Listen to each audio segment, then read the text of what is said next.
Hello everyone, তনয়ার পাকশালাতে সবাইকে স্বাগত জানাই। যারা ফার্স্ট টাইম চ্যানেলটা ভিজিট করছো তাদের কাছে অনুরোধ রইল চ্যানেলটা সাবস্ক্রাইব করো, পাশে থাকা বেল আইকনটি প্রেস করো যাতে নতুন নোটিফিকেশান তোমাদের সামনে চলে আসে।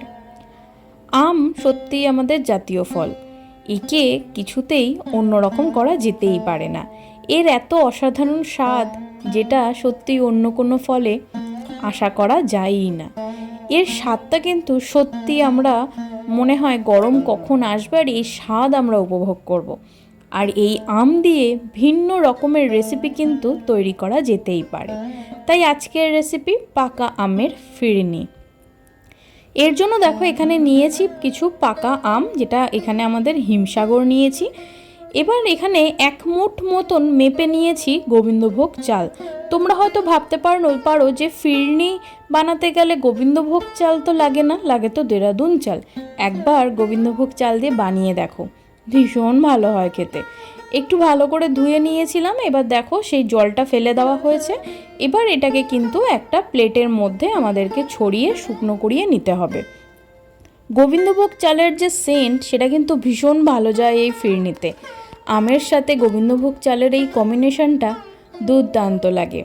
আমি তোমাদের হাইলি একবার রেকমেন্ড করব, অবশ্যই একবার এইভাবে বানিয়ে দেখো।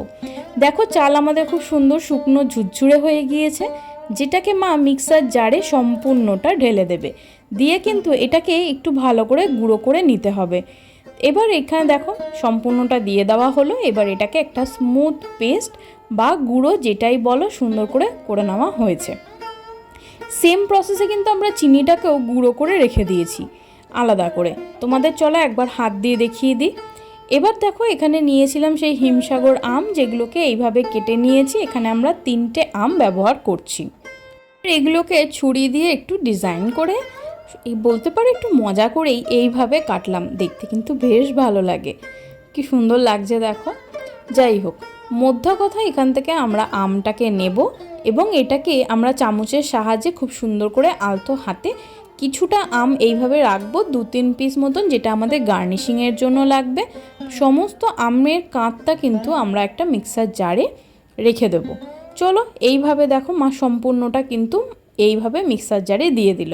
এখানে আমরা 1 লিটার মতন দুধ ইউজ করেছি। তোমরা যতটা বানাতে চাও সেই কোয়ান্টিটিতে ইউজ করতে পারো।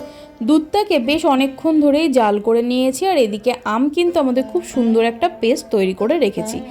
দুধ জাল দিতে দিতে মোটামুটি একটা যখন সময় অবধি একটু থিত হয়ে আসবে, তখন কিন্তু এর মধ্যে আমাদের সেই গুঁড়ো করে রাখা গোবিন্দভোগ চাল ইউজ করতে হবে। দুধ কিন্তু সঙ্গে সঙ্গে উবাল আসলেই তখন দিও না, তাতে দুধেরও একটা কাঁচা গন্ধ থাকে। আমি তোমাদের বলবো দুধটা একটু জাল দিয়ে যখন একটু গাঢ় হবে, থিকনেস আসবে, তখন তোমরা এইভাবে কিন্তু অল্প অল্প দিয়ে সঙ্গে সঙ্গে এটাকে নাড়াতে হবে। নইলে কিন্তু চাল নিচে পড়লেই কিন্তু সঙ্গে সঙ্গে দলা পাকিয়ে যাবে, যেটা কিন্তু খেতে ভীষণ বাজে লাগবে এবং পরে কিন্তু ওটাকে তোমরা ছাড়াতে পারবে না। তোমাদের আরেকটা টিপস আমি দিয়ে দিই, যদি মনে হচ্ছে এইভাবে তোমাদের অসুবিধা হচ্ছে, তাহলে তোমরা এই গুঁড়োটাকে কিন্তু নর্মাল জল দিয়ে খুব ভালো করে আগে একটা ব্যাটার করে নিও, তারপর এই দুধের মধ্যে ঢেলো, তাহলেও দলা পাকবে না, কিন্তু সঙ্গে সঙ্গে নাড়াতে হবে। এদিকে দেখো আমরা একটা বাটির মধ্যে সামান্য গরম জল করেছিলাম, যার মধ্যে গুঁড়ো দুধ ইউজ করেছি। এখানে এবার আমরা চিনিটা দিয়ে দিচ্ছি। এখানে তোমরা ভাবতে পারো চাল কি সিদ্ধ হয়েছে যে চিনি দিয়ে দিল। হ্যাঁ, চাল আমাদের মোটামুটি সিদ্ধ হয়ে গিয়েছে, এটা তো দেখানো পসিবল না, তাই জন্য এটা সম্পূর্ণ যখন তোমরা বানাবে তখন সেটা তোমরা দেখেই আন্দাজ করে নিতে পারবে। এবার এই কিছুটা সেফরন দিয়ে দেখো এখানে আমরা দিয়েছিলাম যে কেশর, সেটাকে দিয়ে এই দুধটাও ঢেলে দেওয়া হলো। এবার খুব ভালো করে নাড়িয়ে নিতে হবে।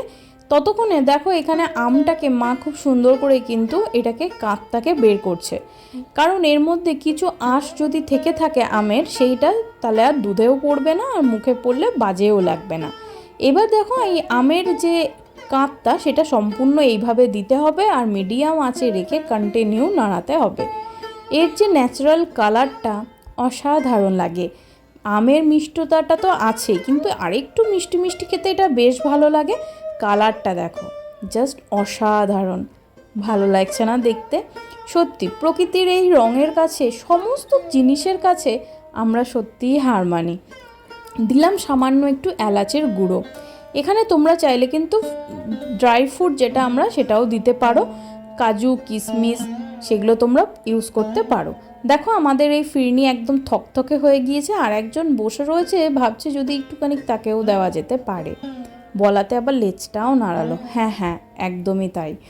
হ্যাঁ, তো যাই হোক, চলো এবার আমরা দেখো এখানে এরকম মাটির পাত্র তো আমাদের কাছে ছিল না, তাই জন্য এরকম কিছু কাপ নিয়ে নিয়েছি, যেটা দেখতে অনেকটা ভাঁড়ের মতনই। তার মধ্যে সম্পূর্ণটা ঢেলে ওপর থেকে দিয়ে দিয়েছিলাম কিছু ড্রাই ফ্রুট, আর দিয়েছিলাম সেই যে আম কেটে রেখেছিলাম তার এক একটা পিস। এটাকে এবার হোল নাইট কিন্তু এইভাবে তোমরা ফ্রিজে রাখতে পারো। এটা যখন ঠান্ডা হবে খুব সুন্দর দলা পাকিয়ে যাবে এবং জমাট বেঁধে আসবে, যেটা কেটে কেটে খেতে কিন্তু বেশ ভালো লাগবে। রাত্রিবেলা খাওয়া দাওয়ার পর এরকমভাবে যদি একটা করে কাপ নিয়ে বা ফিরনির বাটি বসা যেতে পারে তাহলে আর কি লাগে। অসাধারণ এক রেসিপি। বাড়িতে আত্মীয় স্বজন আসলে ফ্রিজ থেকে তাদেরকেও দাও, আর অনবদ্য এক স্বাদ আনন্দ উপভোগ করো। ধন্যবাদ, দেখা হচ্ছে আরও একটা রেসিপির সাথে।